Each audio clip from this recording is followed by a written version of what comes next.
프로이드는 1917년에 에도와 멜랑콜리, 모닝 앤 멜랑콜리라는 유명한 논문을 발표합니다. 프로이드는 이 논문에서 사랑하는 사람을 실제로 상실하거나 또는 이 사랑하는 사람과 관련해서 큰 실망을 있거나 혹은 추구하던 이상을 상실하는 경우에 이에 대해서 사람들이 어떻게 반응하는지를 심리학적으로 깊이 연구합니다. 어떤 상실이 있었을 때 아까 얘기한 실제 대상을 사별하는 경우나 혹은 사랑했던 대상으로부터 심한 실망을 경험하는 경우 혹은 본인이 이상적으로 생각했던 지금까지 이상적으로 생각해왔던 걸 추구할 수 없게 되어 이상 자체를 상실한 이런 아픈 상황에 있을 때 어떤 분들은 이 정상적인 애도 과정을 거쳐서 일정한 기간이 지나면 일상 삶으로 복귀하는 정상적인 과정을 보여주는데 어떤 분들은 이런 정상적인 과정을 거치지 못하고 심한 우울증에 시달리는 경우들을 보게 됩니다.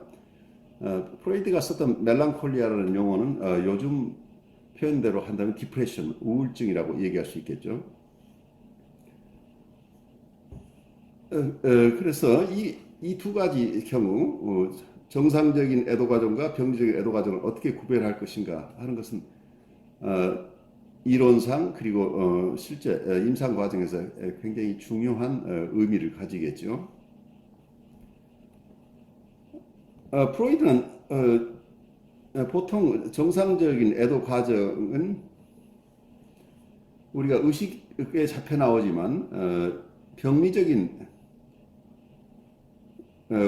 우울, 병리적인 멜랑콜리아는 보통 무의식과 훨씬 더 관련이 깊다고 보았습니다. 그래서 파악하기 굉장히 힘든 현상이죠. 우울한 환자는 보통 자신이 상실한 것을 의식적으로 자각할 수 없다고 프로이드가 명백하게 밝히고 있습니다. 정상적인 애도와 병리적인 애도에서 공통적으로 나타나는 어떤 inhibition and loss of interest라고 프로이드가 표현하고 있는데 어떤 활동에 대한 억제나 또는 흥미의 상실과 같은 것은 애도의 경우나 이런 병리적인 멜랑콜리아의 경우 모두의 경우에 드러납니다. 이 경우는 보통 일반적으로 자아가 온통 몰입되어 있는 애도 과정으로 충분히 설명할 수 있겠습니다. 이건 병리적인 현상이 아니겠죠. 우선 지금까지 하는 활동을 할 수 없도록 이니비션, 억제가 일어나고 그리고 또 하나는 모든 일에 아무 흥미를 가질 수 없던 일상 삶에서 지금까지 추구하던 것에 대한 흥미를 모두 상실한 이런 현상은 공통적으로 병리적인 애도나 정상적인 애도 모두에서 드러납니다. 그러나 여기서 멜랑콜리아의 특별한 것은 자존감의 비정상적인 감소라는 부분입니다. 그래서 애도에서 빈곤해지는 것은 또는 공허해지는 것은 세상이지만 멜랑콜리에서는 빈곤해지거나 공허해지는 것이 그 자신 자체이다라고 표현하고 있습니다. 그래서 병리적 애도에서는 자존감의 상실이 가장 극심하게 나타나는데 자기 비난과 자기 비하로 보통 표현됩니다.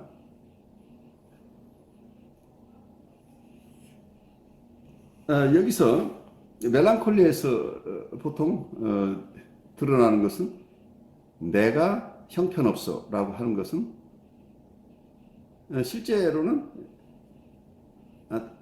주위의 누군가에 대해서 당신이 형편없어라고 표현하는 것이다. 이렇게 우리가 무의식적인 의미를 부여할 수 있는데, 프로이드의 사고의 어떤 아주 독창성은 그가 우울한 개인의 자기 비난이 사실은 잃어버린 중요한 사람, 보통은 환자와 아주 친밀한 관계에 속한 누군가에 대한 비난이라는 것을 깨달았다는 점입니다. 그래서 어느 분이 큰 소리로 자기 아버지를 비난하고 있다면, 사실은 아버지를 큰 소리로 자기를 비난하고 있다면, 어떤 아버지하고 관계에서 알력이 있는 어떤 분이, 혹은 남편과 관계에서 알력이 있는 분이 내가 형편없는 사람이라고 계속 우기고 있다면, 이것은 자기에 대한 비난이기도 하지만 무의식적으로는 자기의 기대를 미치지 못하고 있는, 자기를 실망시킨 혹은 자기를 버린 아버지나 자기 남편에 대한 비난일 수 있다고 보았습니다.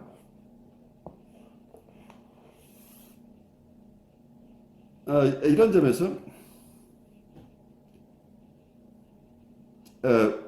왜 이런 방식으로 우리가 멜랑콜리아 환자들이 멜랑콜리에서 드러나는 어떤 자기 비난을 대상 비난으로 우리가 무의식적인 의미를 부여할 수 있는지를 우선 살펴보는데, 처음에 프로이드는 우울증 환자가 실제로 암묵적으로 당신은 무능해를 의미하면서도 겉으로는 나는 무능해라고 자기 비난으로 표현하고 있는 경우에, 여기서 너와 나, 그래서 셀프와 아비트 간에 치환이 일어났다고, 디스플레이스먼트가 일어나는 과정을 여기서 인지하고 이걸 설명합니다. 프로이드는 대상을 상실했을 때 정상적인 애도와 병리적 애도 사이에 근본적인 차이점이 있는데, 그 차이는 리비도 집중의 방향이 바뀌는 데서 온다고 설명합니다. 정상적인 애도에서 개인은 상실한 대상을 포기할 수 없고, 그 대상을 정상적인 애도에서는 상실한 대상을 포기할 수 있는 경우입니다. 병리적인 애도에서는 그 상실한 대상을 포기할 수 없는 경우, 이 두 가지로 구별을 하는데, 정상적인 애도의 경우는 그 대상으로부터 리비도를 철수해서 그 리비도가 자연스러워진 리비도가 되겠죠. 이 리비도를 새로운 대상에게 부착할 수 있게 된다. 그래서 이 리비도 유동성이 발생하는 거죠. 지금까지 사랑했던 대상에게 가 있었던 리비도를 회수해서 다른 대상에게 부착시킬 수 있는, 이런 경우에 정상적인 애도의 과정에서 일어나는 현상입니다. 그렇지만 멜랑콜리에서는 개인은 상실한 대상으로부터 리비도를 철수하지 않는다는 얘기죠.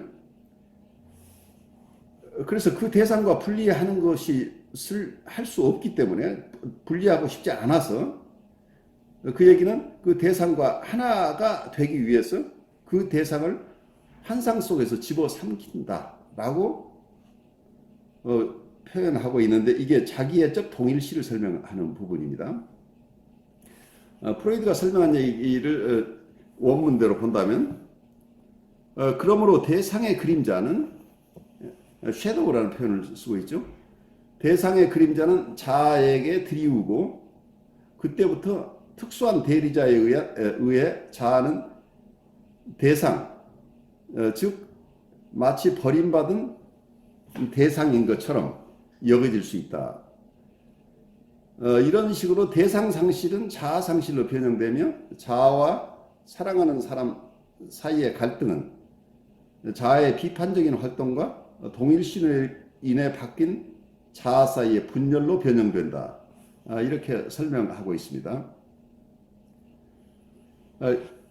조금 이 프로이드의 원문을 이 저자의 설명을 이 저자 리딩 프로이드를 저술한 저자 장 미셸 키노도스의 설명에 따라서 다시 한번 여러분들에게 설명한다면, 대상 리비도 집중으로부터 대상과 융합된 자기의 자아에게로 방향이 전환된다는 사실은 멜랑콜리 환자가 가까운 관계에 있는 사람에게 흥미를 잃고 그 결과 자기에게로 자기애적 철수를 하는 이유를 설명해 준다고 보고 있습니다. 멜랑콜리 환자들은 자신에게 너무 몰두해서 그들은 마치 자기 비난의 소용돌이에 빠져 들어간 듯이 보인다고 설명합니다. 더구나 개인에게 되돌아온 비난은 자아의 분열을 암시하고 있습니다. 일부는 상실된 대상과 자아의 일부가 융합되는 상황이 되겠죠. 동일시가 일어나기 때문에. 그래서 자아 중에 상실된 대상과 융합하는 부분과 또 이 자아 중의 일부가 이런 현상을 비판하는 자기 내 목소리가 있다는 거죠. 프로이드가 이걸 양심이라고 부른 대리자가 자리 잡는데, 우리가 환자에게서 어떻게 자아의 한 부분이 다른 부분을 지배하면서 비판적으로 판단하는지, 이를테면 대상으로 취급하는지를 볼 수 있다라고 프로이드가 설명하고 있는데, 이 부분은 나중에 자아 중에 자아가 분열이 일어날 수 있다고 하는 부분을 일찍이 본 부분이죠. 그래서 자아로부터 초자아가 분리되는 과정을 나중에 이론화하는데, 아직 초자아의 개념이 없을 때 자아의 분열 가능성을 다른 용어로 설명하고 있었던 부분입니다. 여기서는 우리가 리비도 집중이라는 측면에서 어떤 러브라는 측면에서 이런 사랑하는 대상에게 투여됐던 리비도를 회수할 수 있는, 정상적으로 회수해서 다른 대상에게 보낼 수 있는 정상적인 애도와 그렇지 못하고 자기애적인 회수로에 머물러 있어서 자기애적 동일시가 일어나는 이런 멜랑콜리아에서 볼 수 있는 현상을 구별을 했는데, 이 부분은 또 다른 측면에서 프로이드가 증오라는 측면에서 이 현상을 더 깊이 보고 있습니다. 자기애적 동일시로 퇴행하는 사랑과 함께 주체에게 되돌아오는 증오라는 이런 양면적인 부분을 설명하고 있습니다. 우울증 환자의 강력한 자기 파괴적 성향은 대상과 자아 모두에 대한 사랑과 증오 간의 양가 감정이 심화된 결과라고 프로이드는 말하고 있습니다. 그 이후에 이들 정동들은, 에펙트들은 분리되어서, 여기서는 사랑과 증오라는 이 두 가지가 분리되어서 각각 자신의 경로를 따라간다고 설명하는데, 한편에서 주체는 대상을 계속 사랑하지만 원시적 형태의 사랑, 이 원시적 형태의 사랑, 여기서는 아이덴티피케이션, 동일시를 얘기합니다. 동일시로 되돌아오는 대가를 치르게 되는데, 여기서 대상을 사랑하는 것은 그 대상이 되는 것이 의미합니다. 그래서 동일시라고 하는 건 그 대상을 사랑하는 것에서 그 대상 자체가 되어버린 이런 모습이 되는 거죠. 그래서 그 대상과 자아가 융합되는 상황이 되겠죠. 대상과의 자기애적 동일시는 성애적인 리비도 집중을 대신하게 되면서, 그 결과 사랑하는 사람과의 갈등에도 불구하고 사랑관계를 포기할 필요가 없게 된다. 이렇게 관찰하고 있습니다. 리비도는 캐니벌리스틱이라고 표현하고 있는데 식인적인 구강 발달 단계로 퇴행하는데 자아는 대상을 먹어치움으로써 대상을 자신 속으로 함입합니다. 또한 자아는 사랑하는 대상을 자기애적으로 동일시하기 때문에 외부 세계에서 대상을 향했던 이 주체 증오는 이제 대상하고 융합되어 있는 자아를 향하게 됩니다.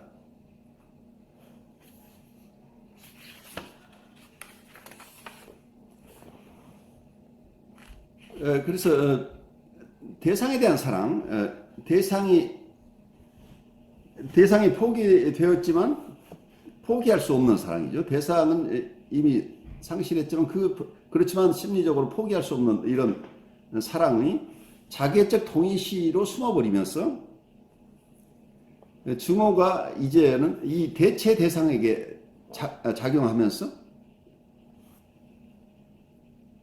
자아에게 숨겨진 대상이죠. 어쩌면 사랑하면서 증오했던 이 대상이 자아와 동일시되기 때문에 결국 이 대상을 학대하는 것은 결국 자아를 학대하는 것이 되는 거죠. 그래서 동일시로 숨어버린 동일시화 되어버린 이 대상을 학대하고 평가절하하고 고통을 주고 또 그 고통으로부터 가학적 만족을 얻게 되겠죠. 그래서 여기는 이러한 비난이나 공격이 자아와 함께 자아에 숨겨진 자아와 동일시되어 있는 대상에게로 향하고 있죠. 그래서 분리할 수 없게 된 이 비극적인 상황이 되죠. 이 대상을 공격하려면 결국 자아를 공격하는 수밖에 없는 이런 상황이 드러난 거죠. 그래서 어쩌면 자기 비난이 매니페스트 된다면 겉으로 드러난 자기 비난은 타인에 대한 숨은 비난이다라고 하는 것을 우리가 여기서 깊이 이해할 필요가 있습니다.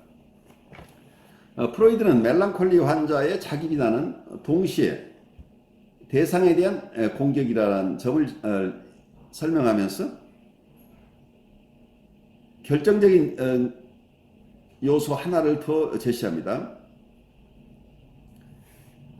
환자의 자기애적 철수는 대상과의 무의식적 관계가 여전히 존재한다는 사실을 배제하지 않습니다. 이런 점에서 강박증 환자와 같이 멜랑콜리 환자는 자신과 어떤 사람들, 보통은 자기하고 아주 가까이 있는 대상들이죠. 보통 이 가까운 사람들과의 자기 주위에 있는 가까운 대상들에 대한 가학적이고 증오에 찬 성향들을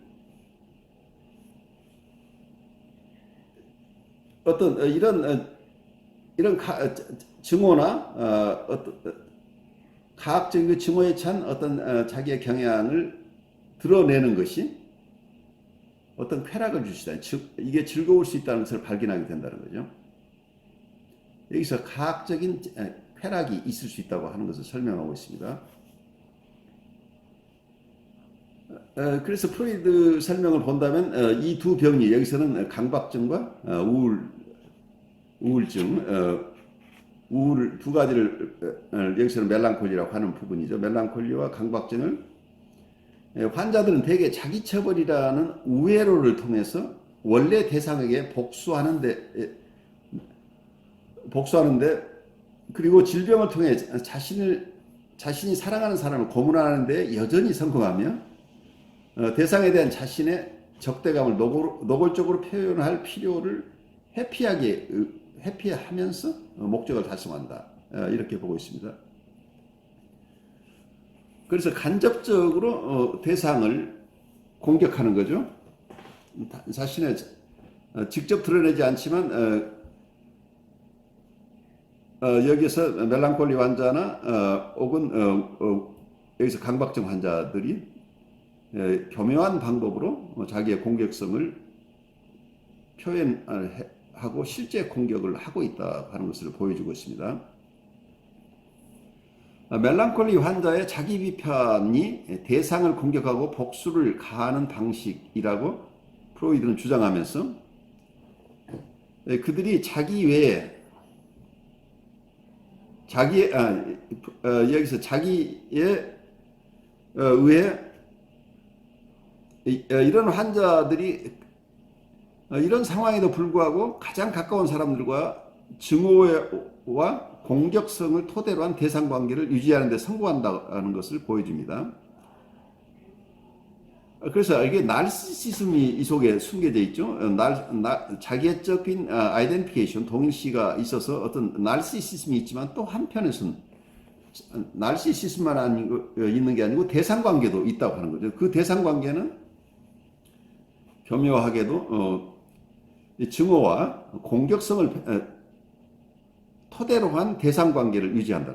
그래서 원래는 나르시시즘과 대상 관계는 상반되는 것이어서 그중 어느 하나에 나르시시즘이 있으면 대상 관계가 없고 대상 관계가 있으면 나르시시즘이 없는 것처럼 이렇게 볼 수 있는데, 여기에서 프로이드가 봤던 것은 한편에서는 자기애가 있던 나르시시즘이 있는데 그 나르시시즘은 자기애적 동일시를 통해서 드러나고 있죠. 그래서 대상을 자기와 융합시키고 있는 이런 나르시시즘이 보이지만 또 한편에서는 주위의 사랑 대상, 어쩌면 자기를 실망시켰고 자기를 버린 대상과의 관계를 완전히 단절하는 게 아니고 가장 파괴적인 관계를 지속한다는 아주 양면적인 부분이죠. 그 파괴적인 것은 공격성과 증오를 바탕으로 한 관계를 지속한다는 이런 상황을 볼 수 있습니다. 프로이드가 봤을 때는 이런 환자들은 보통 자기애적 전이를 일으킬 수 없기 때문에 자기애적 전이가 일어났고 후학들이 얘기하는 얘기입니다. 자기애적 전, 나르시스틱 트랜스퍼런스라는 것은 나중에 프로이드 후학들이 설명한 얘기고, 프로이드는 이런 환자들은 여기서 멜랑콜리아나 혹은 심한 강박증 환자들은 여기에서 전이 자체가 일어나지 않기 때문에 치료의 대상이 되지 않는다고 봤었어요. 그렇지만 나중에 후학들은 이 경우에도 전이가 충분히 일어나기 때문에 치료가 가능하다고 보았습니다.